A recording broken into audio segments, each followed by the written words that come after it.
Tonight is the regular scheduled meeting for July 16th, 2019.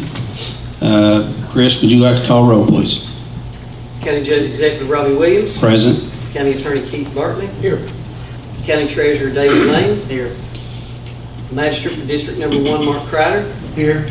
Magistrate for District Number 2, George Usley. Yeah. Magistrate for District Number 3, Mike Tackett. Here. Magistrate for District Number 4, Ronnie Agers. Here. All present, Judge. Thank you. Chris, would you like to lead us in prayer, please?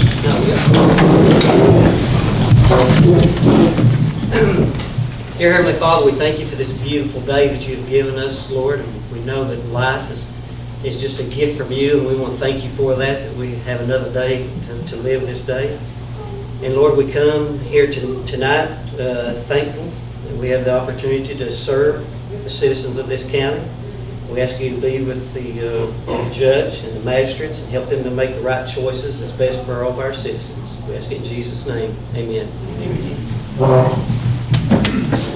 I pledge allegiance to the flag of the United States of America and to the republic for which it stands, one nation, under God, indivisible, with liberty and justice for all.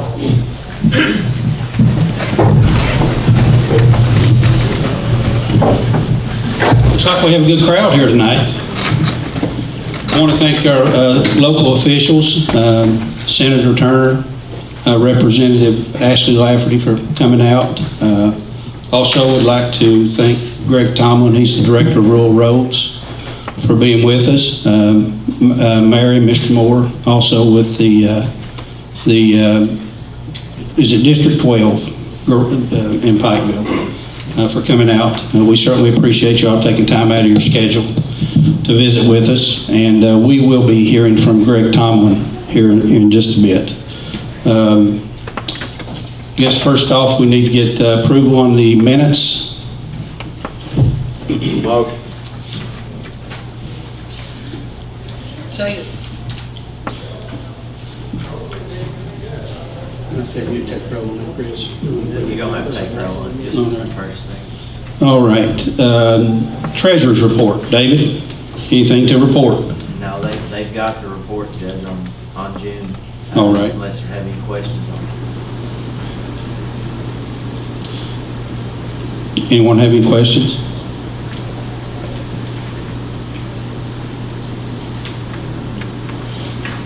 All right. Let's see. What about the 911 report? Anything to report?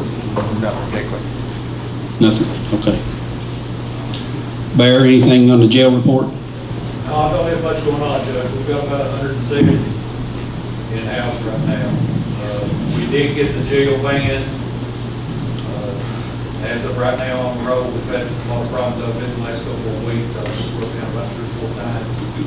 But we've got it ready and we got started there for you all. It's ready to go. Okay, so the van, we're hoping to get back on track with our program next week, and Yeah, fine. okay, all right. Thank you, appreciate it, Bear. Mr. Tomlin, you like to speak? Skip over solid waste. We'll come back to it. We'll come back to solid waste report. It did take 5 minutes for Joe, so we'll go ahead and let you speak first. We certainly appreciate you coming and keeping us abreast of what's going on. Well, Judge Fiscal, I want to thank you for letting me join you this evening. And we'll take some questions later on. Mary Westfall, she's my safety net. She'll be able to answer some questions if I'm not able to.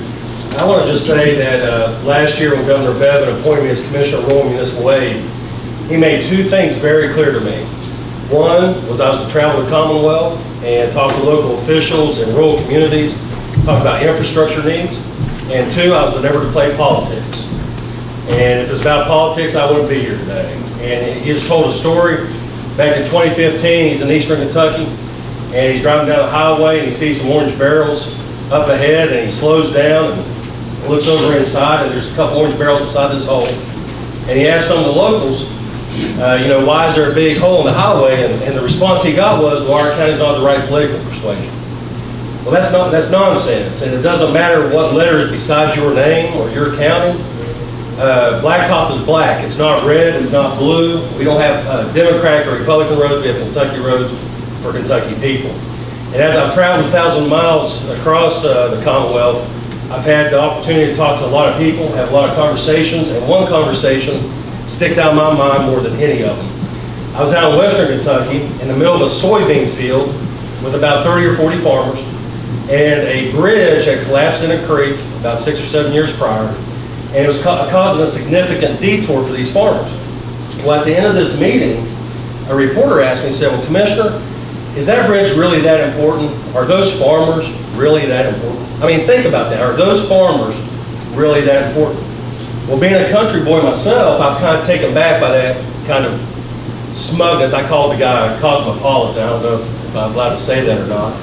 But I said, well, it's not the Louisville Bridge, but it's their Louisville Bridge. And it's important to them, it's important to me, and it's certainly important to Governor Bevan. And at the end of the day, you know, there are people out there that think because we're country folks, we live in a rural area, that they're better than us. I mean, that's just a fact. There's some people that believe that. And all I have to say about that is shame on them. Shame on them. And so I'm here tonight to get feedback from you, from any members of the audience about infrastructure needs in this county that we might be able to work together to address, to maybe see if we can assist, see what funding opportunities are available, to see if we can help you out with that, because we're all Kentuckians and our families and friends travel these roads, and who knows better than you what you need, because you cross these bridges and travel these roads every day. So we want your feedback, we want to work with you and see what we might be able to do to help Floyd County out. Well, thank you. I certainly appreciate you coming out, and I think the members of the fiscal court do as well. First conversation I had with you, that's something that we discussed. It's not a Democrat or Republican thing. It's doing the right thing for the people of the Commonwealth, and I appreciate you coming out. And like I said, we was really hoping you'd bring one of those big Price is Right checks with you, but we do appreciate what you do for us, and I do think that you will take into consideration the concerns that we've expressed. And, you know, we do have needs with our roads, some safety needs that need to be addressed. And anything that you can do, we certainly will appreciate it. Well, I know, Judge, at the end of the day, you know, counties have limited funding. We have limited funding at the state level. And I think the idea is for us to maximize the funds that we do have, make the most of it, and address some of the worst condition needs. So I'll be going back to Frankfurt, looking at those submissions, and see what we'll be able to do. I'll definitely be in touch in the very near future and see what opportunities are there. Thank you. I appreciate you taking time out of your busy schedule to be with Hey, us. I've got a couple. Oh, okay, yeah, Magistrate, questions? Number one, it goes right through my district. Can you give us an update on 680? Anybody? Okay, 680 is currently in our 6-year plan, which, you know, that's what our road plan is based on. It's in what we call it's not in our biennium, which is the first 2 years of the 6 years plan. So we're currently working on our new 2020 6-year plan, and it should be in the 2020. It's scheduled for 2021, but that money comes available next year. So we're hoping, you know, I can't promise, but we're hoping that it will be moved forward, that we can start something next year. Okay. Well, I want to talk about the 6-year plan too, because it's kind of a running joke that, you know, projects got on a 6-year plan and 40 years later it's never done. Well, 3 years ago, our 6-year road plan was 200%? 200% over program. So there were a lot of promises made, put on a 6-year road plan, and there was never the money to do it. So we revised that, and we're going forward with that. So the same way with our bridges have been neglected for decades. And we have the Bridge in Kentucky program. And how many bridges are in? We have 1,000 bridges in the original Bridge in Kentucky plan, and in Floyd County, there were 14 total out of 1,000 that we were going to address in the Bridge in Kentucky. Yeah, that was an initiative by Governor Bevan to address the 1,000 worst bridges across the Commonwealth. And because of the bridging estimates, that the bids, I guess, had come in under our estimates, we're able to add on an additional 200 some odd bridges on that. So that's something, and that's, I think over 400 were funded this biennium. So that's something to look forward to as well. So 14 bridges for the county, that's a big chunk. That's a big chunk. I got a couple of, there at the red light at Harold, I've talked to Matt about it, I don't know, a couple of months ago, but going south, when you come out off of 979 going to Pike, is there anything that we can do to, there's 2 or 3 big potholes right there that's, you just can't miss now. We're going to put a grader patch over it, Ronnie, here shortly. Okay. But the permanent fix will come next year. That section of 23 from the county line down to mouth of Ivy Creek is came up for resurfacing. We're going to add in from 23 over the bridge to mouth of Buck Creek. Yeah. And we're going to go down, take the base out, and put some more layers of base in, try to stiffen that up some. That'll be next summer if that gets done. But in the meantime, we're going to try Try to to patch it. Band-Aid over, so to speak, to get by to I'll it. just get some calls. And then what about, is there any plans for Browns Creek? I've been getting calls out there about some breaks. There's 6 or 7 breaks up there that is really bad, really bad. We have, And school's getting ready to start back here in a couple of weeks, and I'm just wondering. we've had 2 disasters, had a disaster in 18, had a disaster in 19. And as you guys know, it takes a little while sometimes to get FEMA on board and get the money appropriated. And the 2018 disaster, those are under contract. NATCO, Betsy Langer, got the contract for it. It's got I think it's got a September completion date on it.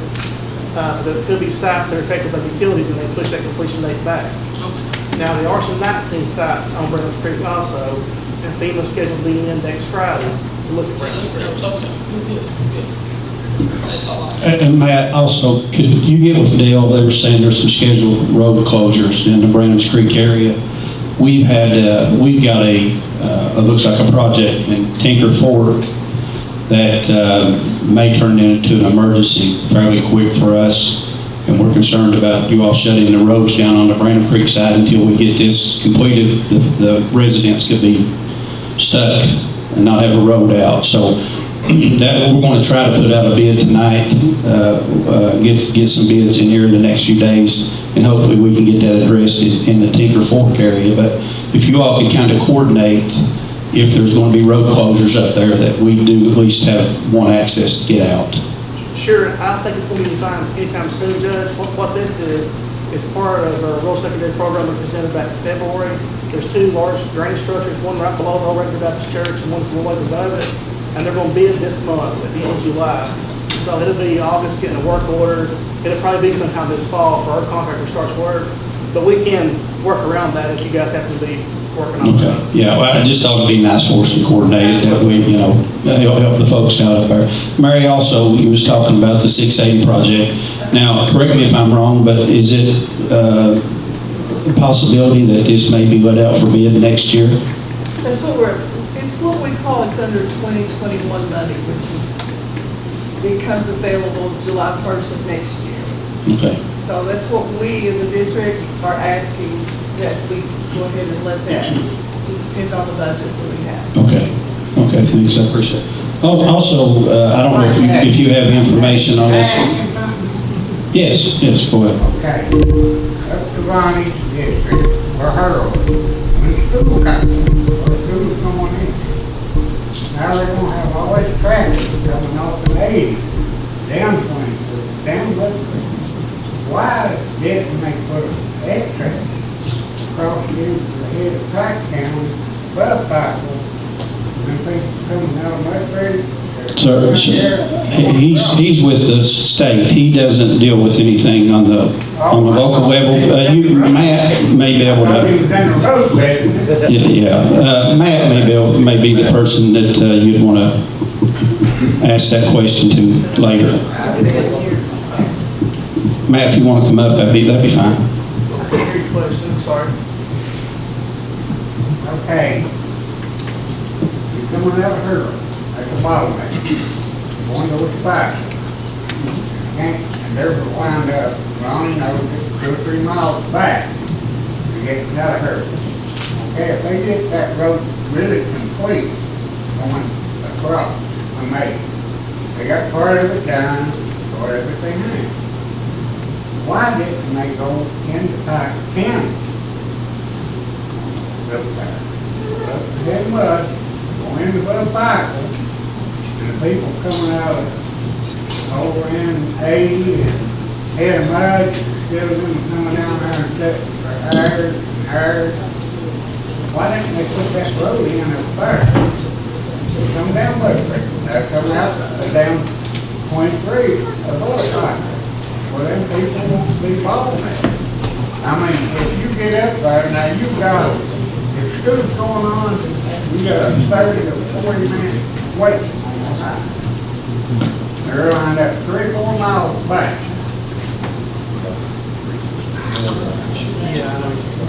You know what I'm saying?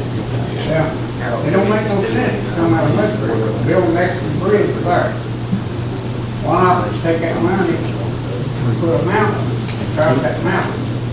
But if you haul in this place, ACXS 20, for people in 80, Whitesburg, why not put one in the pipe, above pipe? Now that was the original plan, because I think, man, that's the plan. That was what was supposed to. In other words, they got all the guns put up, and they come out of Westbury. There's too much traffic. 23 and 5 public expense. You know, I do this 6%, sir, but I think when the road gets complete, it's going to save a tremendous amount of time. Folks wanting to go towards Pikeville from the Wright Beaver area. And even though in the mornings you may be backed up a little bit in the mornings and afternoons, I feel like it's going to be much faster. Yeah, when they get all this complete, information, everybody comes from Whitesburg. They usually come down and around like my kids come over on 8. But if they have a road, they take it to the mountain up there. They already had it, but you got Bronco off. That's what happened. And I see, now, if I see the plant already, but another Wednesday, 4 hours, bypass U-Haul 20, going into the mountain, above the height, on top of the mountain, over the funeral, now, I mean, you don't have to be more often trying to take that out. I appreciate the question. Let's move on. We need to conduct the county's business. But if you want to get up and ask a question when we have a public comment, you're more than welcome to. But let's try to keep the meeting moving. We have a lot we need to discuss tonight. No, I appreciate the questions. Take it up. Bernie knows the problem. It's a headache for him. It's a concern. I agree. Can't get out, can't get nothing up. Yeah, I agree. It is a concern. It's something we do need to look into, but appreciate it.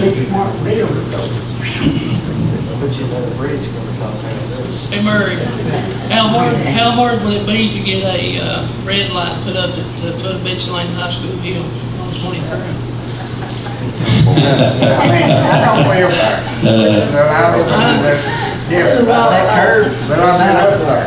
Of course, we have to go by our federal regulations, and we have been asked that question on several occasions, and we have done several traffic studies, and it does not meet what we call warrants. And also, you never want to put a red light in the middle of the curb. No. No matter how many warning lights you put up, they're going to run that light. And so I don't see that to happen. Well, a lot of people get killed there, I don't like red light. Where are we at on the 80-20 bridge program? Is you familiar with that, Gray? Is that something that falls under? Yes. We submitted a couple bridges a few months ago. Is funding still on track, or is there a hold on As far as I that? know, those have been approved. Our executive director's on vacation. So Oh, okay. I think it's just a processing Okay. right now. He'll be back Monday. Okay, I didn't know if, I know we'd submitted a couple bridges a few months back. Is that right, Dale? Yeah, there was probably 6 or 8. Okay, and just wanted to, I didn't know if the funding was still in place for those, if they're coming up short on funding or something of that nature. It's in place. Okay, thank you. Appreciate it. Appreciate you all coming out. Well, I appreciate your hospitality and look forward to working with you in the very near future. Thank you. So much. Appreciate Thanks, it. Greg. Yeah, let's go back to Joe. Be short. Let's go. You got 30 seconds. Give us a solid waste report. 30 seconds. I know you do a lot in the county, and it's hard to sum it up in 30 seconds. All right, the main thing is, when we spoke last month about the garbage pickup, seems to have improved. They have took care of a lot of the issues, and still got a little bit of work on a few, but those problems that go pretty quick. So the meeting we had with them so far in this last month, since we talked to them, is we haven't had that kind of problem, call-ins and that kind of thing. Good. And evidently it's moving on. How are we doing on the collections, on the delinquent bills that we have, Joe? I know that that's something we were putting a focus on. Well, now, I did have that on here. I've been able to get 15 customers to start back paying their bill, and also paying extra to pay down their bills. And with these people, just these people now this is just very, very small touch of the iceberg. This will be $10,000 we're getting recouped back from these 15 people. Good. There's been 50 more households I found that are not nobody can live in them or non-livable or not living in them. So those that's been getting billed, naturally, there's nobody living there, so those will have to come off. Sure. So that's where we're at on the solid waste. Looks like maybe we'll recoup. It don't sound like a lot. $10,000 we can use for something. Well, we appreciate it. Appreciate your hard work. Keep it up. Joe, you talked before the meeting. Can you tell the court and the paper and the people about the garbage you picked up there from the fire department down to the mouth of Brown Street? How many bags? Yeah, this is interesting. We, of course, I have guys go out and pick up litter on the side of the road. We was coming down 979, take you out 979 Mud Creek area. From Mud Creek Fire Station, or John M. Stumbo School, just down around the curve to the mouth of Browns Creek, we picked up 130 bags of garbage. That's about a 2.5 mile stretch of road. 130 bags. It's crazy. This past last month, we picked up 10 tons of garbage in the last month. But yeah, that was shocking me. Just think what it would be if we wasn't picking it up. Yeah. I mean, that's sad. I certainly wish folks would take a little more pride in their community.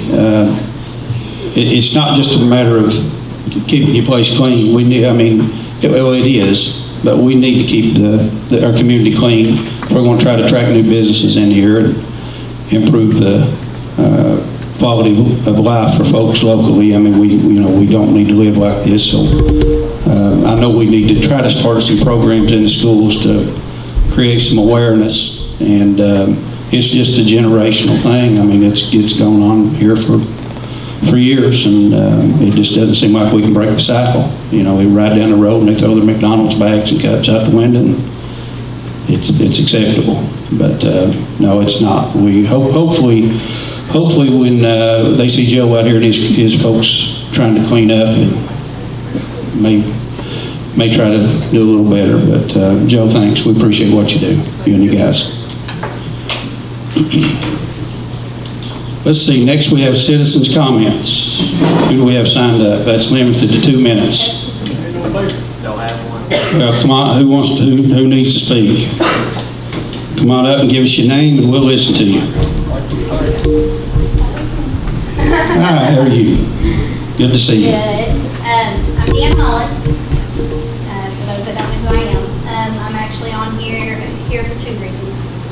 One of them is for the last 3 years with the partnership of Heaven Harvest Pantry in Renee Thornsbury and we have been doing a Operation School Drive, and it's where we end up getting the child's first day school outfit, shoes, socks, underwear, backpack, all the school supplies. It ends up being about $100 per kid, give or take. We're still looking for sponsors. We're still taking applications, and I'm already at 87, and I have my inbox over there on Messenger is full with probably about 20 or 30 wanting more. We are at about 70 sponsors, but the need, last year we did 125 kids, but this year we haven't had the sponsors, so I don't want to overwhelm us. Because whoever doesn't get sponsors, we step in and end up having to, to cover the tab. So we're trying to stop it, but we would love anyone that wants a sponsor, you can message me through Jungle Gyms. That's where we're kind of putting everything is through me, because I'm the one that has all the kids. Robbie, him and his wife's been sponsoring kids for last year and this year. Yes. And it's just a little something. You don't even have to do the shopping either. If you just want to send the money, we'll tell you, tell you what age the child is and what we'll get, and we'll even send you the receipt if you want the receipt. But yeah, we're just kind of doing that, and we're just. It's great. I mean, to see the smile on these kids' faces. A lot of them, buy them a pair of shorts and tennis shoes, first day of school, and some books, and you'd be surprised at how many of these kids really appreciate it. It's just the little small things that, it matters. I mean, one little girl got a sharpener that was actually battery powered last year, and she thought it was the greatest thing in the world. It's just small things like that.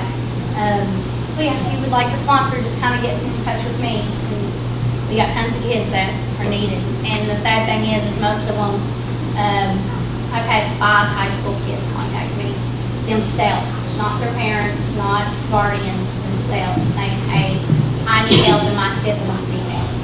And that's kind of the sad part about it too. And I definitely try to get them first. But there's a lot of kids out there that just need just a little help. And it's the kids, you can't judge kids by their parents or their guardians. No, that's right. Kids. So, and we also mark out all the tags on everything, so when we do buy things or when they're brought in, we mark out tags so they're not. Yeah. So that's about it on that.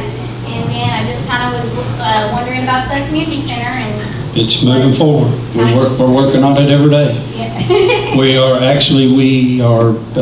to put out a proposal tonight to accept bids for a floor. That's one of the things we will be voting on. And hopefully 4 to 6 weeks we'll have a finished product and people have something that they feel proud about. A community center their kids can go to. We're not having to drive our kids in Knott County to play basketball 3 nights a week. All right? All right, thank you.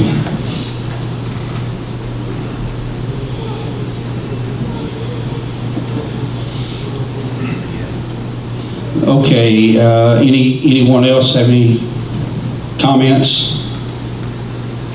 Senator Turner, you have any comments, anything you'd like to? No, not really. I appreciate the invite to come down to visit. Just appreciate what y'all do. Thank you. I didn't mean to put you on the spot, but if you're here, you may have something you want to speak about. Ashley, anything that you'd like to? Judge, I just also want to say thank you for inviting me. Of course, you all know that I've been very focused on some of our roadways during our last legislative session and now, and I appreciate you letting me know that the Department of Transportation is going to be here so I can hear the comments made, especially about our roadway 680. Thank you. Okay, thank both of you for what you do for us. Thank you. We did good in picking Ashley to represent Floyd County. Thank you, sir. Thank you. Any other citizens' comments? Nothing? All right, we're going to move on. Nothing for executive session. Any old business we need to discuss?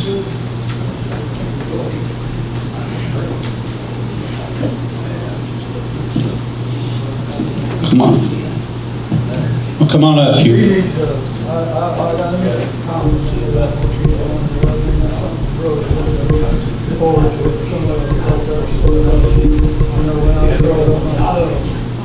I really appreciate anybody that helped me because I lived on the street. Anybody helped me, I really took it to heart, you know what I mean? But one thing I he was talking about the garbage pickup, a number of years back. Sure. It was an idea that I had, having garbage bins, and them different garbage bins, I mean, it's not just helping individual people, you know, that large, wherever they may be. It's for everybody, you know, that needs to dump wherever they may be. No matter what it may be, refrigerators, furniture, whatever. What hurts Floyd County more than anything, there's no, I mean, even though you pay a dump, a garbage dump, you still got to pay when you go to the dump. And that's not a good thing right there. Because most people, they don't want to have to pay nothing, and most of them ain't got nothing to pay no one. So everybody on a fixed income, they can't afford to pay that, whatever it is, $26 or something like that, or whatever it may be. Then you gotta travel over 9,000 first place and haul it over. Half the time you gotta pay somebody with a truck to haul it for you. So you're out $50 at the least to just get it over or whatever. So, you know, I had the idea of coming up with these dumpsters, placing them in different places actually, where people could actually take this stuff to and dump it, you know, and have it picked up like maybe once a month or not twice a month. I mean, that would be such a big help for the county itself all the way around. I mean, that way there wouldn't be so much garbage, I mean, you know, being dumped over the hills here and over the hills there, hopefully, you know. But there's a lot of people that don't pay a garbage bill, and everybody knows it, you know. And they don't pay water bills either, you know. And where they don't pay that, whatever, they got free garbage pickup. Where other people have to pay still get right on. You know, where I live myself, I live up on the hill, and I used to have garbage bins and whatever, and everybody would throw their garbage on my bin. It was just a normal thing. I'd take 2 or 3 bags down there, but by the time garbage pickup was, they'd be 6 to 8 bags on that bin, you know. That's because everybody else ain't paying their garbage. Yeah, well, that's one of the reasons we're trying to do the cleanup, so we can help in the communities. As far as putting the dumpsters out, that never works out well for us. And the reason being is folks take advantage of it. If it was just the locals in the neighborhood, we had to go have them go pick a dumpster up not long ago that someone had slaughtered their hogs and decided they was going to put it in the dumpster. And that's things we get, and a lot of it comes from these neighboring counties. So we've tried, and we know we have to get creative. And you're right, it's a hurdle for folks to have to pay a monthly garbage bill and then turn around to have to get additional trash hauled off to the landfill as well. So that's the reason we do the free dumping when we do the countywide cleanup. We give the folks the option, and Joe and I had even discussed we may do something on a limited basis, even here towards the end of fall this year, to try to keep the momentum going on the countywide cleanup. As long as you pay as long as you pay a Floyd County garbage bill, why shouldn't you be allowed to dump automatically? Well, we contract with a company. We don't have a landfill there. That trash has to be hauled out. So, and you know, our trash bill is $16 a month. If you look at a lot of the places around us, they're mid-20s, 30s. We're trying to keep the bills down, but that's one of the reasons when we do the cleanups that we try to. How long is the water supposed to go along there before they raise the bill like you did up there? I'm not sure on what I know PSC had a hearing today. Southern Water was down there again today. I haven't heard any specifics on what they were doing, but they had the board. I know there's people got the same bill and everything, and it's not right. I mean, me by myself have to pay the county garbage bill, paying my bill, say $75 a month, or other people don't pay nothing. You know, they get their garbage picked up the same as I do and everything, whatever, and whatnot, but they still don't pay bills though, but I do myself. And here I am, one person in the household, and I'm paying all my bills, whatever. Here over here, 4 people in the household, and they can't even pay a garbage bill or pay a water bill. You know, that's just not right. Like I said, you know, if I can do it on my own, the other people should be able to maybe do it too, it's the same way, you know. I mean, we all, you know, when I was growing up, I was taught You know, every time I was 14, I had to work. Yeah, I couldn't go to school because I had to work. I had to support myself. yeah. So, you know, that's the issue about what's going on in Floyd County and around there, where these kids around there, they're not being taught to be responsible for themselves and for what their adult lives need to be for later on down the road. All they want to do is have to play on video games. There ain't no basketball out there, there ain't no sports out for them, whatever. There's nothing for them to do for them. Yeah.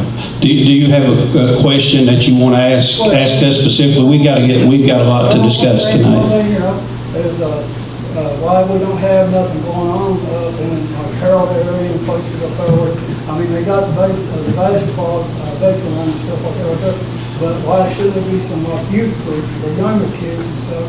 Get them started out in elementary where they can progress on as they go up in the high. I agree, and that was actually a discussion that I had, David and I had this discussion today. I think that's one of the reasons that I feel it's important for us to get involved in the communities, because what's happened is with the school consolidations that's happened over the last 20, 30 years, the schools was the center of these communities. That's where a lot of the activities took place in the gyms, on the school grounds. We don't have access to those facilities any longer. That's these kids, that's why these communities are falling apart. There's no unity, there's no sense of community. And that goes back to what you said, these kids, you know, they're just pointed in the wrong direction. So that's something we are working on. I can assure you is we're trying to get involved in the communities, and it's not all about fixing roads. You know, there's a lot we can do in these communities to help out. What's your name? No. But I appreciate you coming out and appreciate you. Well, that's one of my main concerns too, about the roads too. Sure. We're prioritizing, working on the roads every day. The buses do have to run up there, or they do have to run over everything. I mean, that's a major issue, because there's a big bus has to run over that road and everything, and there's probably anywhere from 20 to 30 some kids on that bus or whatever, and they ain't climbed up there after the second mile or whatever. They have to go up this here narrow country road, whatever, and they're looking over the hill 30, 40, 50 feet down over the hill and stuff. There's nothing there to keep them from sliding over if it was snow or icy or whatever, you know. Sure. That's really something totally unsafe for the kids to be on. You know, I mean, that's one of the issues. That's something that we addressed with the gentleman that was just in here trying to get some additional funding to get the roads fixed. All right? Thank you. Appreciate you coming out. I just want to say one thing. What's your name, sir? Bill. What was your name, sir? Bill Stewart. Bill. Stewart. Thank you for coming out, Mr. Stewart. We were trying, Floyd County was trying to get in the recycling business at one time. Okay, why don't you fellas get together?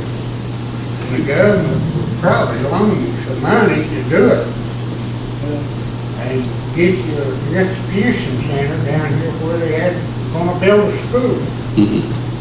And let these prisoners that we got, it can be trusted. I mean, there's some you can't trust, and I know that. But to haul all, you know, put a recycling center down low, recycle everything, if we put the bottles and the plastic and the metal and tires and stuff, and haul them down to there. You know, we pick them up in dumpsters, and they're like one ideal, but, you know, Sure. everything don't work out that way. Yeah. It'd be great. At one time, Absolutely, it'd be great. We did have the idea that we were going to recycle Floyd County. But, you know, things got worse away. Yeah. That's why, you know, I've come, all the trash is talking about in the school. Sure. But if they're gonna recycle it, take it, or take it to the dumpster, put it in, and get it recycled. That's certainly something we can look at as we move along. Just give us it's an excellent suggestion. You know, anything we can do to clean. I talked to a fella a long time ago about that, and he said, well, we could get the money, but I don't Does Prestonsburg still do the recycling? Do they? I know a lot of these communities, They got their own truck, makes it a little bit easier. Yeah.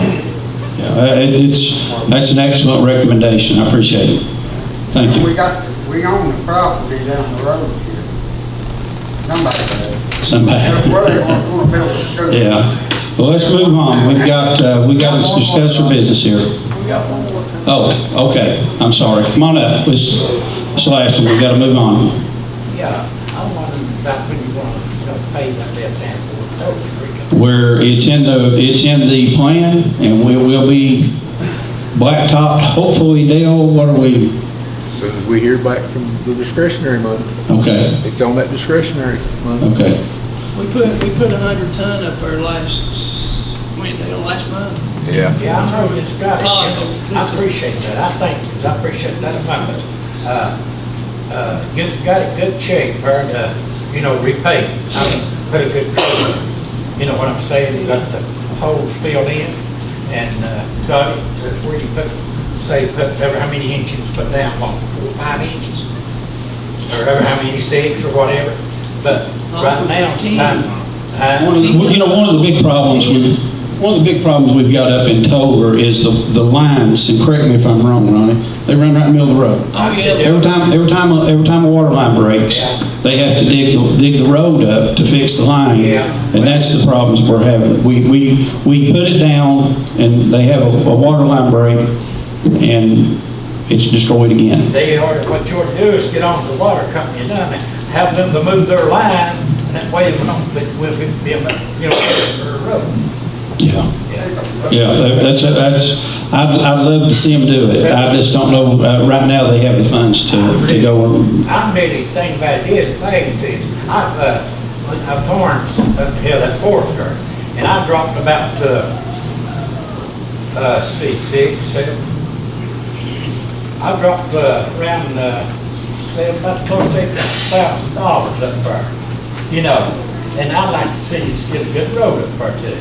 I mean, now, a lot of people say, well, it's a lot of money, but the thing about it is, I got in there in the winter time. So what are you farming up in there? Well, it's a farm, and I wanted to get a road too, and the property that I got it off, I had to go ahead and build a road right then. It's either build a road right then pretty well, or not get it. I started right in the middle of winter time, and here went to buying them gravels, but the tandem, like a dump truck for a while.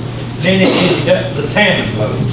I don't know, I got a bunch of them, and just put gravel, just going right on down. And boy, I had a time. I spent around about, I think a little over $8,000, and I'd love to get a road up there. And I'll get, the thing about it is, if you just need a little money or help have it, I'll throw you in the 2,000. There you go. We might hold you to that. Buddy, I'm hurt. Matt McKinney. What's your mailing address, Matt? I need to know where to send the invoice to. I'll tell you that later. Look, I'll be happy with some corn off your farm out there, okay? And I'll sit down while you're here.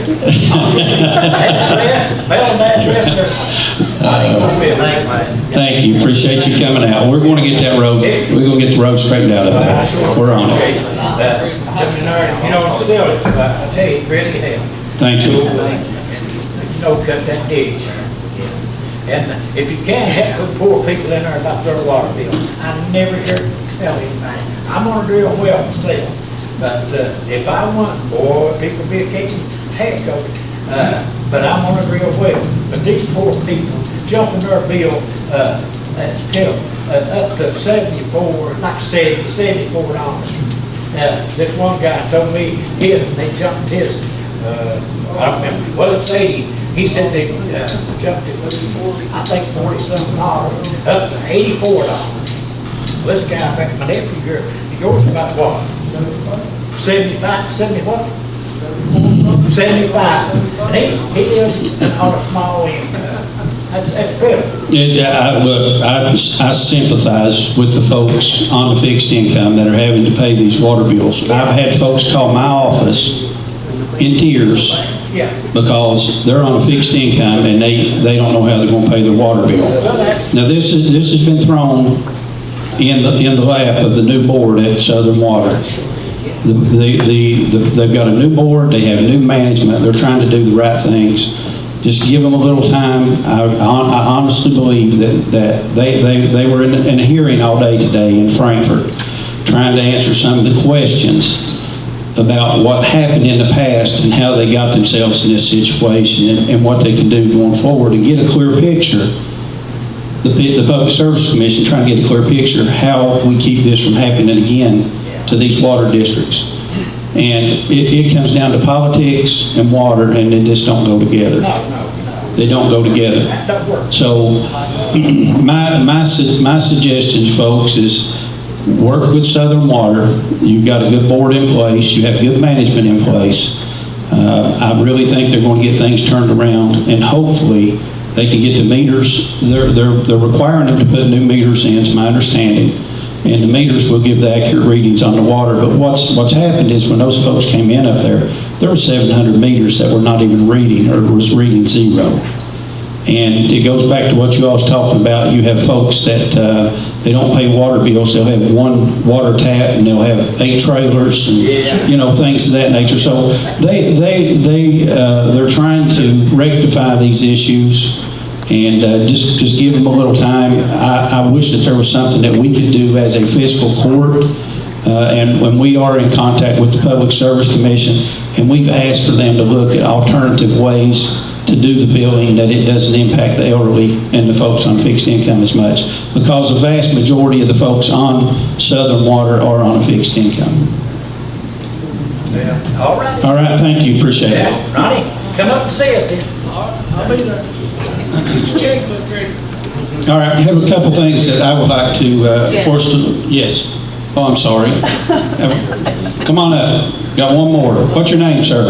Bray Justice, Cover Street. I was there about the water bill too. It's high, mine, but I read it. $69.62. Yeah. So you 1,000 is what's on the bill.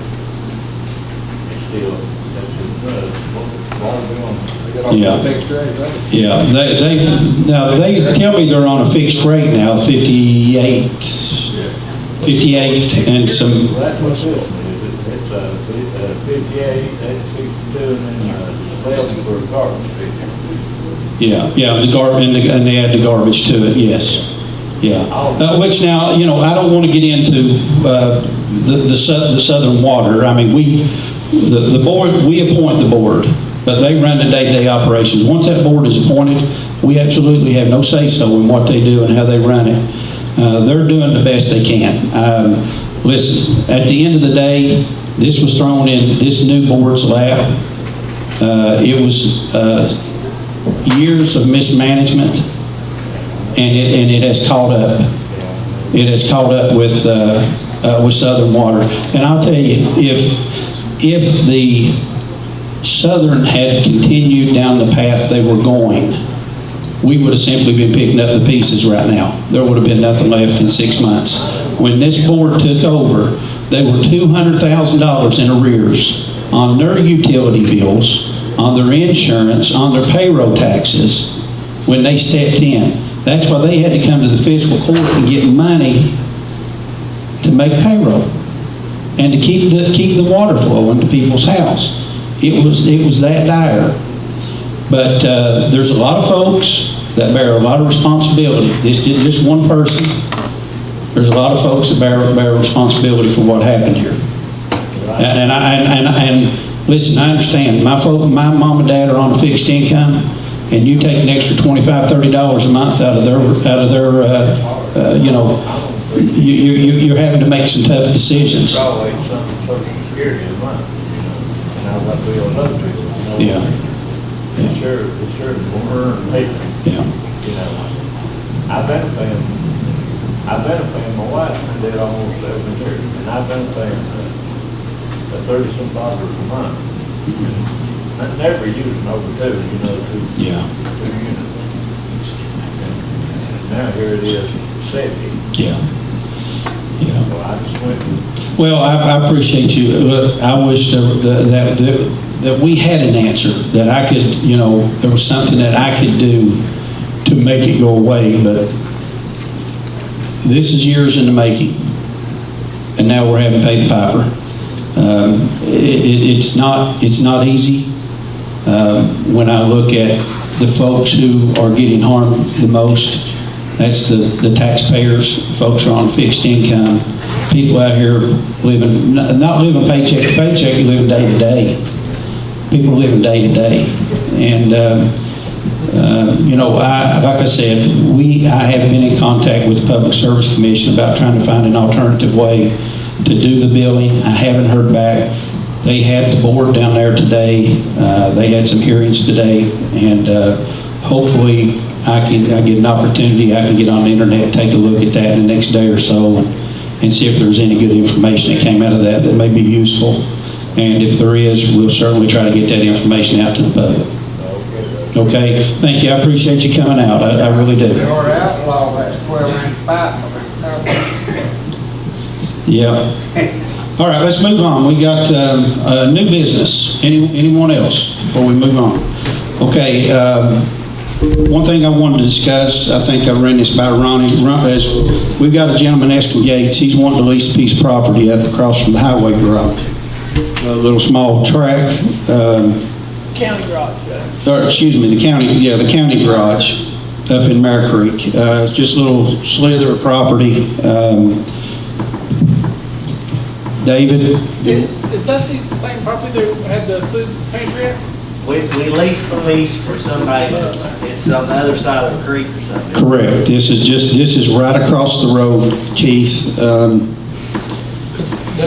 This report leased a piece of property to the people who ran the food pantry there, which was across from Right here. the county garage. Yeah, they leased, and he owns this adjoining tract. He's wanting the road to. That's actually above the county garage. That's not the same property. Yeah. It's the same parcel, but it's different section of it. Okay. The road It's the divides. same land, so we can't lease No, twice. it's on opposite sides of the road. Well, it's in Pike County. Oh, is it? Yeah, well, that by one, there's a county line, I think. Oh, okay. We'd have to declare it a We'll certain. take a look Okay. at it. I mean, Yeah, okay. obviously, if they vote to do it, we can lease it, if it's not already leased, and if we own it. If I remember right, there was a lease that was not only across from the garage, but also access behind the garage, because they're having a traffic issue. Maybe, I don't know. Don't they, we give them a key so they can get on a lot, swing around when they get. Well, that's what that new road was built for. They're gonna line up around that new road instead of having to get into the garage. This piece that's in question is above the county garage toward Pike County. There's a lease on the right side of the road to Amos Smith. Amos Smith. This is on the left side of the road. It adjoins his property on the left. I guess it's all the same track, but it's two different sides of the road. One's on one side, one's on the other. Mr. Yates is wanting us to entertain an option on the property. 1 year he would maintain the property. I guess, is it hillside, Dale? It's hillside. It's just a hillside small property. slither of hillside. Yep. It's not anything that's of any value to us. I really don't see a reason to surplus and go that route. What is the purpose for which he's looking to lease? He just owns the adjoining property around it. Putting cattle or something on it? Road. I think it's hillside. There's a road going up through that particular track up to his. So it really just and it may just be an easement situation. Lease it with an easement He is situation. having to cross our property to get to his. It's basically an easement. Can we just, Keith, give him permission for a road, 12-foot? Well, that's an easement, that's exactly what that is. So can we, instead of actually having to lease the property or that, can we just give him a? There is a difference, obviously an easement would give him access to use that road if that's what you choose to do.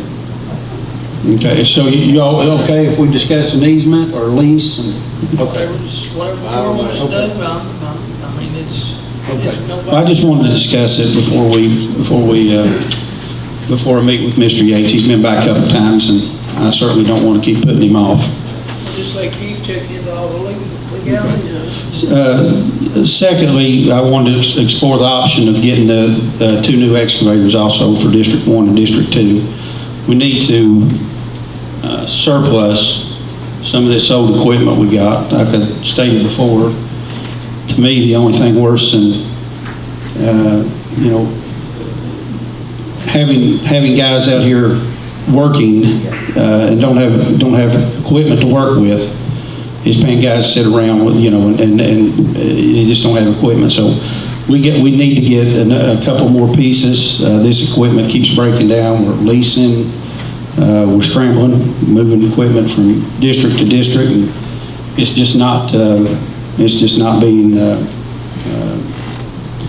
not working out in our best interest. These guys, if they have to spend half a day moving a piece of equipment, so are we okay? I just want to see if it was okay if we entertain the option of accepting some bids.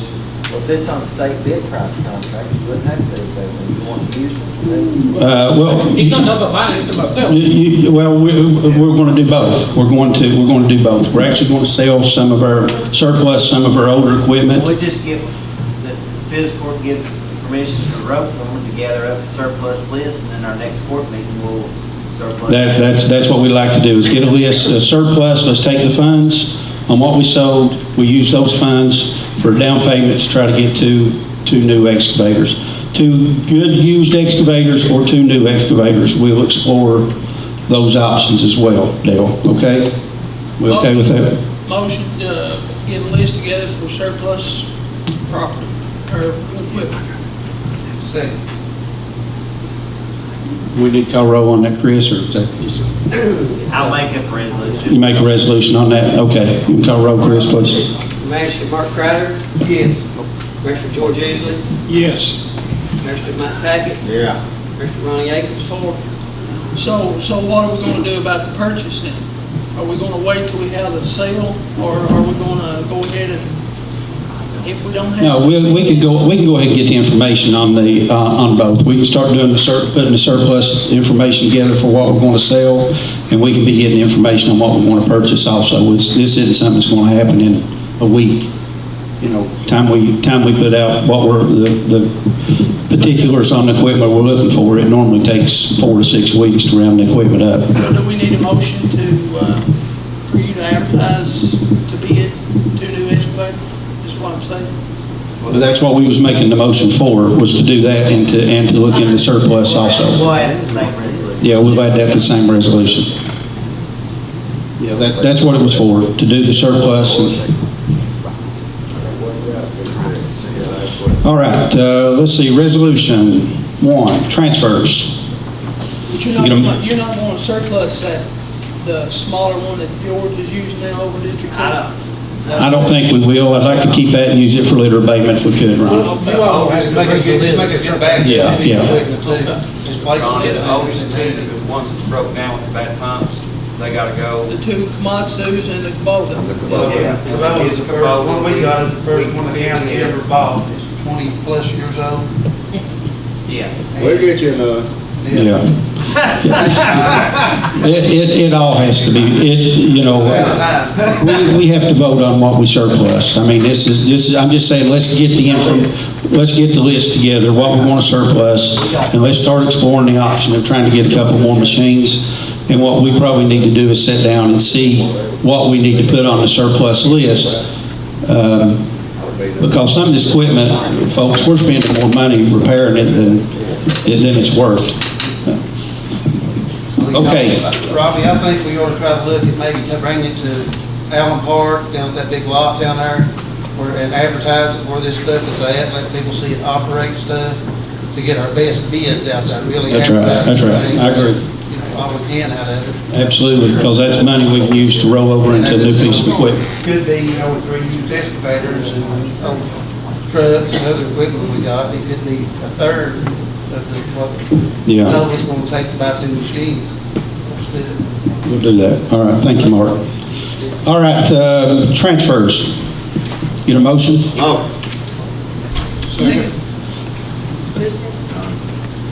All right, we'll call roll, Chris. Commissioner Mark Crowder, 4. Commissioner George Easley, Yes. Commissioner Mike Tackett, Yeah. Commissioner Ronnie Akers. Claims list. Motion. Second. Chris, you want to call roll, please? Master Mark Crowder. 4. Master George Easley. Yes. Master Mike Tackett. Yeah.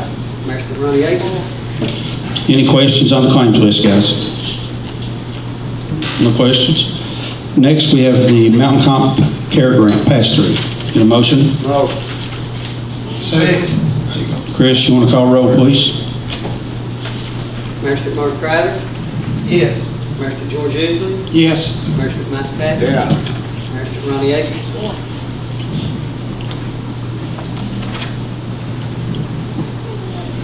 Let's see, next we have Resolution 4, the commissary annual settlement. Motion.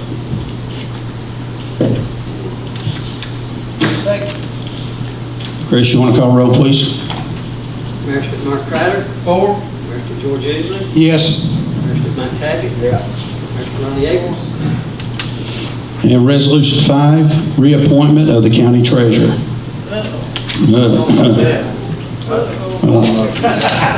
Better think about this. Make a motion, Mike. We get a second? Second. All right, Chris, you want to call roll, please? Master Mark Crowder. 4. Master George Easley. Yes. Master Mike Tackett. Yeah. Master Ronnie Abel. Dave, they all know who signs the checks. We need to do the oath too, Judge. Oh, that's right, yeah. We want to go ahead and do the oath now? I'm going to go ahead and administer the oath for the treasurer. Yes, sir.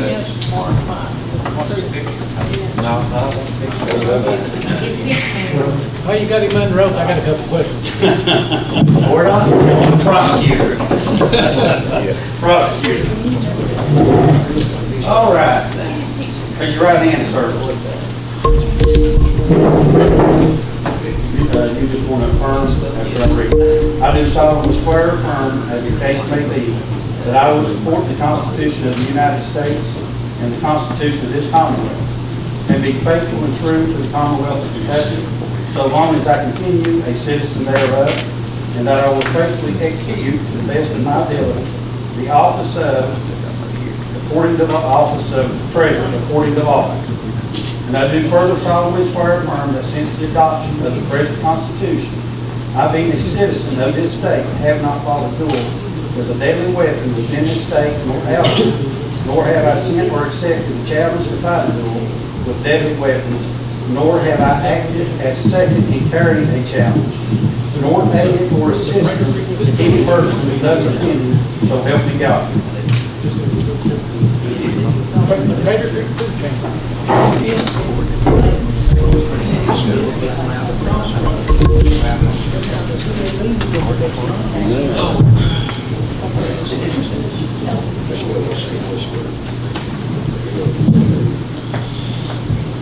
All right, next we have jail employee.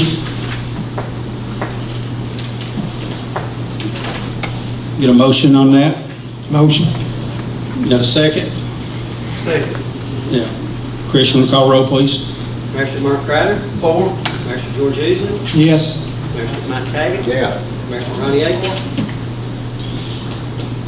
Next is the resolution to sign the documents for the flex funds and discretionary funds. Hopefully, we will get some discretionary funds. That's what Mr. Tom was here about tonight. I've got a motion. How about a second? Second. Chris, you want to call roll, please? Master Mark Crowder. 4. Master George Easley. Yes. Master Mike Tackett. Yeah. Master Ronnie Abel. And next we have the appointments for the tourism board. Motion. Second. Chris, you want to call roll, please? Master Mark Crowder. 4. Master George Easley. Yes. Master Mike Tackett. Yeah. Master Ronnie Abel. Next is Resolution 9. This is for the County Board of Assessments. Motion. Second. Chris, you want to call roll, please? Master Mark Crowder. 4. Master George Easley. Yes. Master Mike Tackett. Yeah. Master Ronnie Abel. Next is Resolution 10. This is advertisement for the floor for the community center. Motion. Second. Chris, you want to call roll, please? Master Mark Crowder. 4. Master George Easley. Yes. Master Mike Tackett. Yeah. Master Ronnie Abel. And next we have Resolution 11. David, we had to add this one. This is on the roads. We have two projects that we need to get out for bid. Let's see. This is the slip that we had in Tinker Fork, the one that I was talking to Matt Moore about. That just happened. We think that we need to go ahead and get on this one as soon as possible. If we don't, we're going to run into a situation that if we have a problem in Branham's Creek and the road in Tinker Fork is now down to what, 6 feet? About 6.5 feet. And if it washes out any further, they're stuck. Okay, so this is a resolution to accept bids for this project. Motion. And also for the Plumbers Branch project. Second. All right. Judge, I want to add something to that, if we can, is we need a hammer.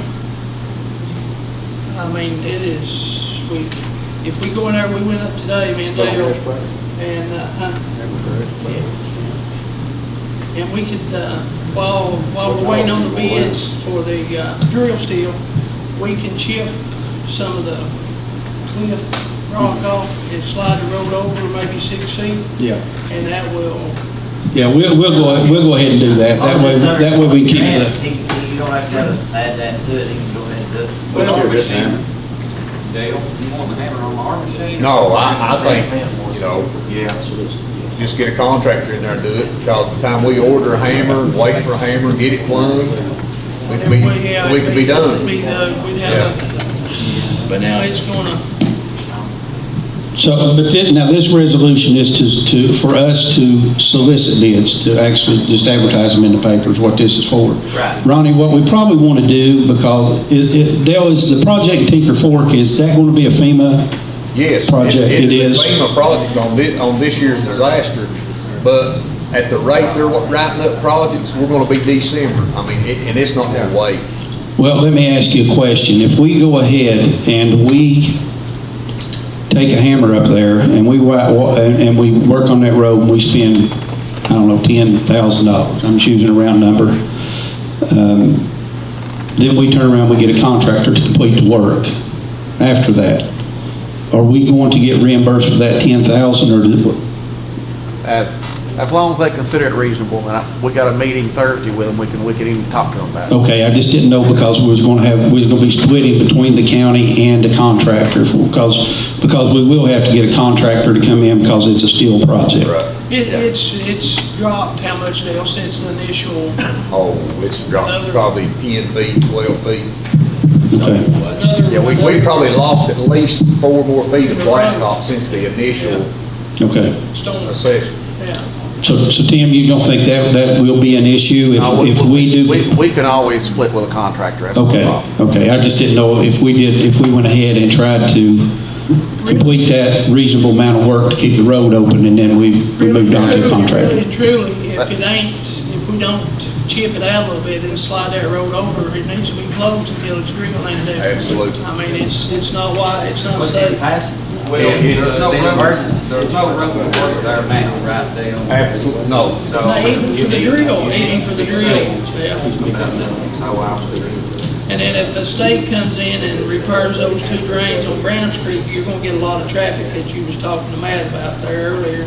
Yeah. Coming across that way, because that'll be the only in and out. Yeah, and that's what's concerning me about coordinating the 2 projects, because there's a lot of folks who live up there and use those roads. Yeah. So we need to coordinate those. That'll be considered temporary repair work, and we'll just bill that directly to the FEMA. Okay. I mean, If you can, just check. It'll be a while before we get the money, but we will. Okay. Yeah, just maybe, Tim, when you talk to him, just ask him. We got a meeting with And the them. reason for the hammer is the amount of time it takes to get that drill contractor there. I mean, we've got one that's been out for bid since the 2nd or 3rd week of May, and it's yet to be drilled. Okay. They keep telling me, they assure me every Monday when I call them, it's gonna be drilled before school starts. But, you know, that's winding down. Well, I think, and that's what we was expecting plumbers for also, and then we went and had folks to go up and give us some estimates on the plumbers for a job. It was less than 20,000. We found out today it's actually 2 rows of steel. So now we're having to scramble and to try to get this done before school starts. And that road up there is very dangerous. If it breaks off, I mean, it's it's a 100-foot fall. So we're gonna get that addressed. Can we use, if one contractor can't get to the true busy or whatever, can we go to another? Well, we can. I mean, you know, here's the thing. As long as we go through the bid process and that contractor doesn't, at that point, live up to his obligation, we can move on to the next bid. Go down to the next bid. Can we put a time frame on that? Yes. Say, we need it done in the next 20 days or next 30 days? Well, guys, here's the problem that we run into. We don't have a plethora of individuals to go out here that can do these projects. We have 3. We have three, and they're busy. So, Thornsbury, you might have to fire your drill back up and start putting some steel back in.